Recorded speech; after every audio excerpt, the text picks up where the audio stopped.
US investment green card. $800,000 must have legally documented money.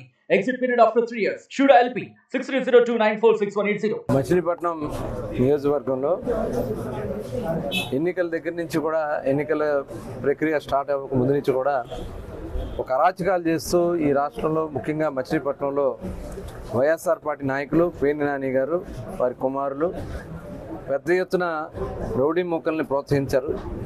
పర్యవసానంగా ఈ రోజు వరకు కూడా దాడులు చేస్తూ ఉన్నారు.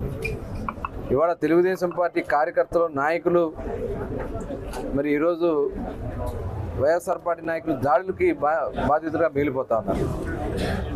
బలరామపేటలో ఎన్నికల కౌంటింగ్ అయిన దగ్గర నుంచి ఒక పక్క కౌంటింగ్ జరుగుతూ ఉంది. మెజార్టీలు వస్తున్న దగ్గర నుంచి సెంటర్లో కూర్చుని చీలి చక్రపాణి వారి తమ్ముడు చీలి రవి, అలాగే అక్కడ దుర్గారావు వాళ్ళ కుమారులు అందరూ కలిసి అక్కడ ఇళ్ల మీద దాడులు చేయటం, అక్కడ వడ్డేరు సోదరులు ఉంటే వాళ్ళ ఇళ్ల మీదకి రాళ్ళు ఇసిరి వాళ్ళని భయభ్రాంతులకు గురిచేయటం, అలాగే అక్కడ తెలుగుదేశం పార్టీలో పనిచేసినటువంటి క్రియాశీలకంగా ఉన్నటువంటి కుటుంబాల మీద మరి వాళ్ళ మీద అయితే ఇప్పుడు దాదాపు 6 సార్లు దాడి చేస్తే 6 సార్లు మేము కేసు పెట్టాం. మా వాళ్ళు కేసు పెట్టినా కూడా సిఐ గారు చేతగాని సిఐ, డిఎస్పీ ఒక చేతగాని డిఎస్పీ, వీళ్ళిద్దరూ కలిసి ఇంకా అధికారం పార్టీకి ఏదైతే వాళ్ళ పాత పార్టీకి అనుకూలంగా పనిచేస్తూ ఉన్నారు. సిఐ గారు అంటారు అరెస్ట్ చేస్తాం మళ్ళీ వదిలేస్తాం, మేమేం ఆపగలం అంటున్నారు. మళ్ళీ ఇది రిపీట్ అవుతా ఉంటే నీ చేతగాని అడివి నువ్వు గాజులు తొడుక్కున్నావు సిఐ గారు నేను అడుగుతా ఉన్నా. చేత కాకపోతే రాజీనామా చేసి వెళ్ళిపో, అంతేగాని ఇలా ప్రజల మానాలు ప్రాణాలతో ఇవాళ ఆడబిడ్డ చూడండి తలకాయలు పాల్గొట్టేశారు. ప్రాణం పోతే ఏంటి ఎవరు దిక్కు? ఇవాళ ఇంత దుర్మార్గం జరుగుతూ ఉంటే ఇవాళ డిఎస్పీ మాట్లాడతాడు అరెస్ట్ చేసామండి, మొన్ననే చేసాం, మళ్ళీ బయటకు వచ్చాడు, బయటకు వచ్చి ఎలాంటి మళ్ళీ చేస్తామంటే ఏం చేయాలా? వాళ్ళ మీద కఠినమైనటువంటి సెక్షన్స్ పెట్టాల్సినటువంటి అవసరం ఉందా లేదా?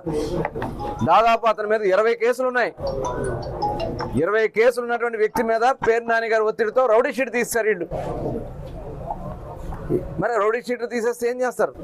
అక్కడ సిఎస్హెచ్ స్కూల్ ఉంది, ఆ సిఐ స్కూల్ని వీళ్ళ మాఫియాకి అడ్డగా పెట్టుకున్నారు. అక్కడ గంజాయి, మందు, పేకాట, వాళ్ళు చేయనటువంటి కార్యక్రమాలు అక్కడ ఏమీ లేవు. రాడ్లు పెట్టుకుని కర్రలు పెట్టుకుని అక్కడ ఒక రౌడీజం దందా చేస్తూ ఉంటే ఇవాళ అసలు ఈ పోలీస్ వ్యవస్థ ఉందా?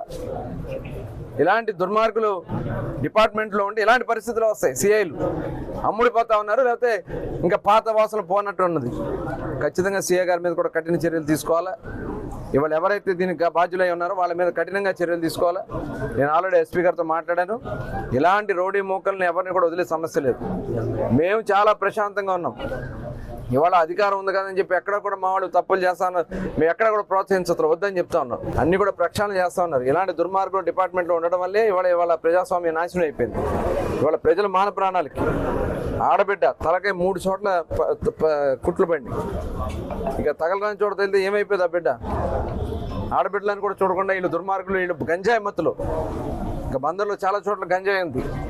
ఇవాళ స్పెషల్ డ్రైవ్ తీసుకున్న అవసరం అయితే దీంట్లో ఇన్వాల్వ్ అయినటువంటి ప్రతి ఒక్కరిని అవసరమైతే వాళ్ళ మీద మరి సెక్షన్స్ ప్రకారం మన కఠినమైన సెక్షన్స్ పెట్టించి తప్పకుండా వాళ్ళకి తగిన శిక్షించే విధంగా కార్యక్రమాలు చేయడం జరుగుతుంది. కౌంటింగ్ అయిన కాడి నుంచి మా మీద వైసీపీ కార్యకర్తలు, అక్కడ ఇన్ఛార్జ్ అయినటువంటి వైసీపీ కౌన్సిలర్ గారు భర్త, కౌన్సిలర్ గారు వాళ్ళ బంధువులు వాళ్ళందరూ కలిసి అక్కడ మా తెలుగుదేశం కార్యకర్తల మీద మేము ఒక్కడమే ఉంటున్నామండి. ఆ పేటలో మాకు మా ఇంటి మీద పద్దాక ప్రతిసారి కూడా ఎలక్షన్ జరిగినప్పుడు చాలా అన్యాయంగా జరుగుతుందండి.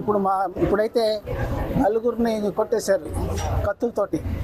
ఇప్పుడు గవర్నమెంట్ హాస్పిటల్లో ఉన్నారు. వాళ్ళు చాలా పరిస్థితి వాళ్ళది ఆందోళనకరంగా ఉంది. దాన్ని మన మినిస్టర్ గారి దృష్టికి తీసుకెళ్ళాము.